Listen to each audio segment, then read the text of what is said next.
ஒரு மனுஷனுடைய வாழ்க்கையில கர்த்தரே அவனுக்கு துணையாய் வந்து விட்டாரானால், கர்த்தரே அவனுக்கு துணையாய் நின்று விட்டாரானால் அவனை எதிர்க்க யாரால முடியும்?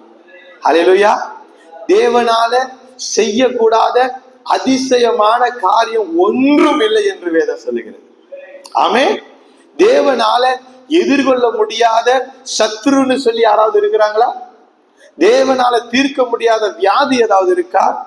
தேவனால தீர்க்க முடியாத ஏதாவது பிரச்சனை இருக்கா? தேவனால சந்திக்க முடியாத பண தேவைகள் இருக்கா? ஆண்டவர் சொல்றாரு, நானே உனக்கு துணை நிற்க போகிறேன். ஹல்லேலூயா. நானே உனக்கு துணை நிற்க போகிறேன். ஆனா யாருக்கு துணை நிற்க போகிறேன்னு சொல்றாரு? உத்தமனுக்கு. ஹல்லேலூயா. உத்தமமாய் யார் நடக்கிறாங்களோ, உத்தமமா யார் வாழுறாங்களோ அவர்களுக்கு நானே துணையா வரப்போகிறேன்ற.